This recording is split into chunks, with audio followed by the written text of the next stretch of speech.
media bring the world closer to your doorstep. Ìkànnì tó ń gbẹnusọ fún ilẹ̀ Yorùbá. Stand up to fight for your rights. Jí má sùn kúrò lóko ẹrú. Yoruba country ló lè ṣe. Yoruba country ló lè help èmi àti ẹ. Orílẹ̀-èdè Yorùbá nìkan la fẹ́. All say no going back.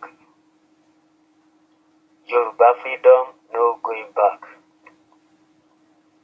Gbogbo yín ẹ dìde. Ẹ má jẹ́ kíyàwó jẹ yín kú. Ẹ dìde ẹ jàfẹ́tọ̀ọ́ yín. Self-determination is not a crime. Ẹ dìde ẹ sọ̀rọ̀ sókè. Sọ̀rọ̀ sókè náà sọ. God bless Yoruba land.